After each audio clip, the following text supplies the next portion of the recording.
The only thing better than your ideal job might be owning your own business. And this week, we're introducing you to people who quit their 9-to-5 to do just that. Not only are they loving it, but they're also thriving in creating jobs for others. But the road to success has plenty of potholes, as one event planner found out. Ann McGill tells us how she turned her passion into a paycheck.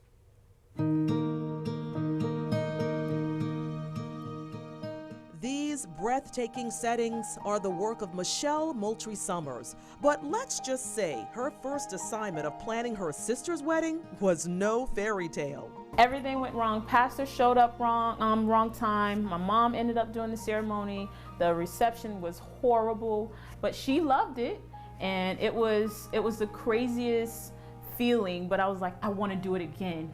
I think I can do it again, and I can do it better. And for more than 8 years now, Summers has been doing it better. She's the owner of Your Signature Designs and Events. After her sister's wedding, she began coordinating parties and other functions for fun. She started her business part-time while working full-time as a lighting engineer designer for an engineering firm. So I designed any lights, the fixtures in the buildings. That was me. I designed that to make sure that proper rooms were illuminated, whatever they need, the streets, even the parking lots. I created that and designed that. For 4 of her 10 years, her bosses allowed her to work a 4-day work week. But one day, she was informed the company needed her 5 days a week again. That was the day that I walked out of the office and I quit. And I went and sat back at my desk and I was like, oh my God, I just quit my 9-to-5. Oh my God, I did not talk to my husband about this. Doing what she loved was one thing. Running a business, though, wasn't going to be easy. There were tough, expensive lessons. One incident with just even purchasing some chairs for the business, and I ended up losing out on about $10,000. I lost $10,000 and there was no way to track it. She reached out to other small businesses for guidance on how to correct her mistakes.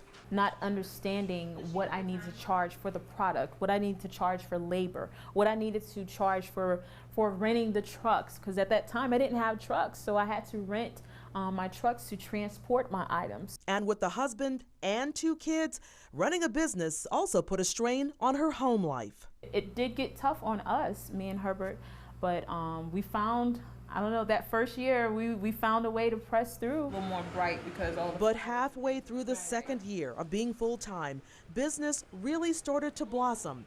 She now employs 2 full-time workers and 20 part-timers. And now, to help others avoid the truckload of problems that she had in building her business, Michelle now teaches classes to up-and-coming designers, hoping to make their ride to success a whole lot smoother.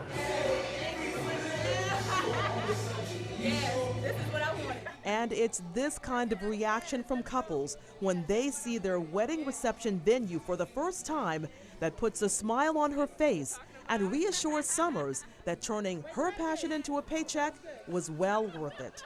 Ann McGill, Live 5 News.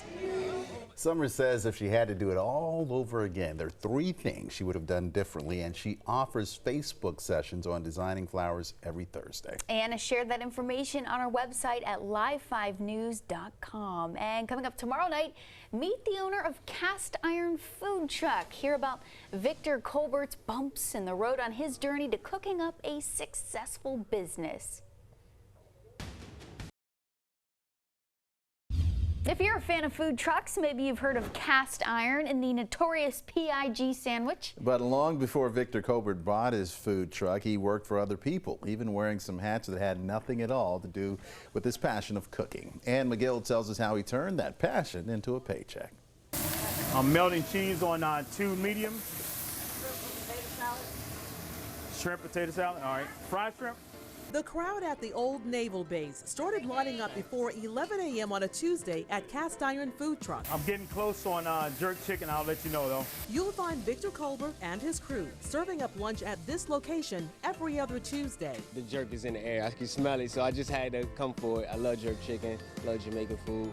When Cast Iron Food Truck hit the road in 2012, there was only a handful of other rolling eateries in the area. When I started, if I'm not mistaken, I think I was the 14th food truck in Charleston. Colbert is originally from the D.C. area. He attended culinary school, and when his wife landed a job in Charleston, he worked at a Myrtle Beach restaurant as a kitchen manager. Truthfully, I enjoyed it, but I was burned out. Working late nights, 12, 14, 15-hour days on your feet. And then, with young kids, I wanted to, spend more time with them, and that's what kind of led me to look at another avenue. He took a break from the restaurant business and began working at a call center with Verizon. First as a customer service rep, and once I went to T-Mobile, I'm promoted to supervisor. Enjoyed it. It was, pretty good living. But Colbert kept hungering for something different and a way to be in control of his own schedule so he could spend more time with his family. I didn't know if I wanted to go specifically back into the restaurant. So I actually took a job with USDA as a food inspector. 2 weeks into the job, he knew it wasn't for him. He was assigned to a location just outside of Charlotte. He spent his 6 months in that position researching food trucks. Saw Roadie Rolls and Diggity Donut. Some of those guys were in the food truck industry and really starting to, make a name for themselves. A food truck allowed him to set his own hours and make a living doing what he loved. And while he was a seasoned chef, he had a lot to learn about the mobile cooking business, like how not to destroy the hood vents on the truck. I actually went under a tree and at Charleston Tea Plantation and knocked it completely off. And actually, that's my third one since being in business. He says you'll learn the importance of bungee cords when you own a food truck. You get to a location and an item or a dish that you prepared, it's in the back of the food truck and somehow it's shaking itself onto the floor. And now you have to, throw that in the trash. Cast Iron is famous for its burgers and what Colbert calls comfort sandwiches. The notorious PIG is one of our biggest sellers. Pulled pork, it's honey ham, bacon, candied jalapenos, which we make in-house, and a mojo sauce. And for 6 years now, more and more couples have been saying I do to his food truck at their receptions. What I hear is, man, I love the food. I was just so tired of going to weddings and they always had the standard green beans and mashed potatoes and some type of beef. The food truck industry is thriving in Charleston with approximately hundreds of trucks now serving Meals on Wheels. Colbert says to be successful, listen to your clientele and serve them what they want. Victor says if you're thinking about getting into the food truck business, he recommends business classes because if the price ain't right for your menu items, you won't make a dime. And no matter how good of a cook you think you are, he says it won't hurt you to try culinary school. Colbert turned his passion into a paycheck, cooking up a name and a living for himself, doing exactly what he loves. Ann McGill, Live 5 News. So if you want to know how Colbert came up with the cash to start his own business, you can find those details on our website, live5news.com. Just look for this story. We're all hungry now, stomachs rumbling. Well, tomorrow night, Ann introduces us to Angie Balderson. She was a single mom whose passion for decorating helped her open up her own furniture store. Here's a little music trivia for you. The 1977 song Take This Job and Shove It by Johnny Paycheck was the country music singer's only #1 hit. Oh, the woman that we're about to introduce you to didn't quite feel that way about her job, but she was ready to be her own boss, and she knew exactly what kind of business she wanted to operate. Our Ann McGill tells us how she turned her passion into a paycheck. I prefer Revolution. Most of our stuff here is Revolution. Angie Balderson knows that to keep customers coming through the door of her furniture stores, she has to keep up with trends. You can draw a Sharpie on Revolution and get it off. It's stain resistant, sun resistant. She owns Haven's Furniture in Mount Pleasant and just opened a second location in January. The name of the business reflects two of the things she loves most in the world, furniture and family. Haven's Furniture, which started out as Consign Haven, is named for her daughter, Haven, who was just 12 years old when she opened that first location. It's grown really, really fast. We've actually won in 2018, we won Best consignment store and best furniture store in Mount Pleasant. Before she opened her furniture business, this single mom sold ads for a local radio group. She was also in pharmaceutical sales and real estate. Basically, I was making money for everybody else, and I decided that I'm just going to take a leap of faith and make the money for myself. She grew up in High Point, North Carolina, which is known as the furniture capital of the world. I was hanging wallpaper when I was 7 or 8, and it just started progressing from there. Just putting stuff together and making old stuff new has just really excited me. She did her homework and learned that consignment was the easiest and least expensive way to get into the furniture business.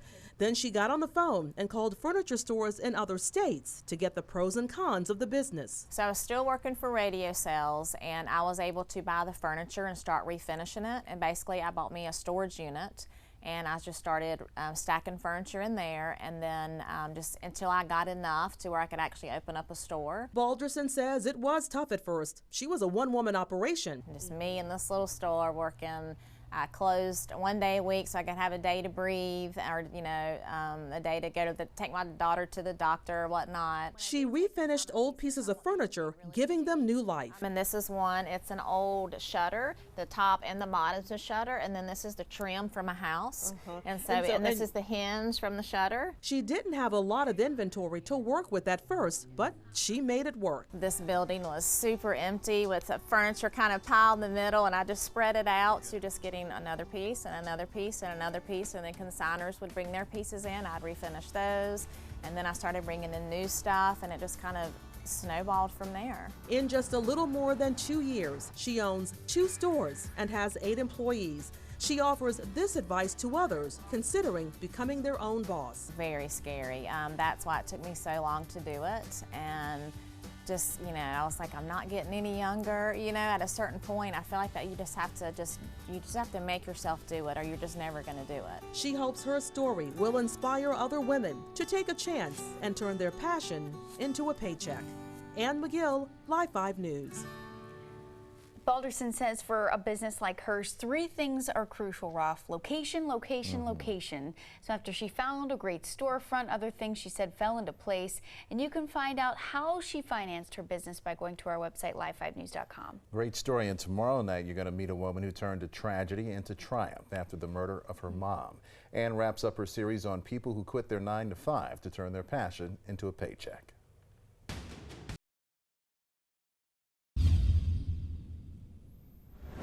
She was happy getting promotions and making money at a local manufacturing company, but Courtney Scipio's mom kept nagging her about the 2 of them going into the wedding planning business. They never did open that business, but a tragic turn of events allowed Scipio to turn her mother's dream into reality. Ann McGill has the story of tragedy and triumph as one woman turned her mother's passion into a paycheck. Making wedding dreams come true is Courtney Scipio's specialty. She owns an event planning business named Inspired by Annette. Started in 2013 while she was still working full-time. In 2016, she took a leap of faith and quit her 9 to 5. It was a scary decision because you're used to the paychecks, you're used to getting paid every 2 weeks. She worked at Cummins, making a good living, and was slowly getting into real estate.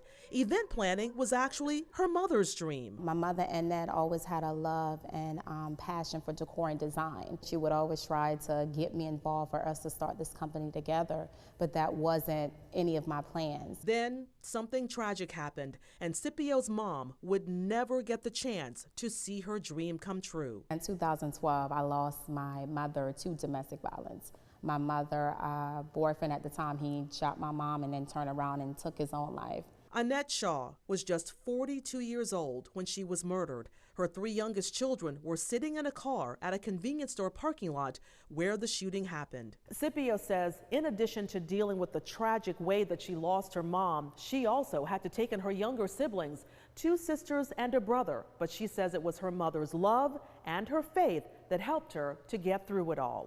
Trying to get back to some normalcy, Scipio planned birthday parties for her kids. Friends took notice of the colorful affairs and asked her to plan their kids' parties too. And then from there, and with social media, the next person saw it, and it just really turned into a a fire, like a desire inside of me, like just wanting more, just to go after it more. At first, she did it for free, but people were willing to pay for her services, and she realized she embodied her mother's passion. So I'm like, it has to be God, like putting this gift within me and using me as a vessel to carry out my mother's dream. The event planning business inspired by Annette was born. Scipio worked out of her garage at first and used their personal savings to buy supplies. Her husband handled the household expenses, allowing Scipio to invest every dime that she made right back into the business. So it took a while to really actually, get a paycheck, because you're constantly funding the business and just putting those funds back into the business.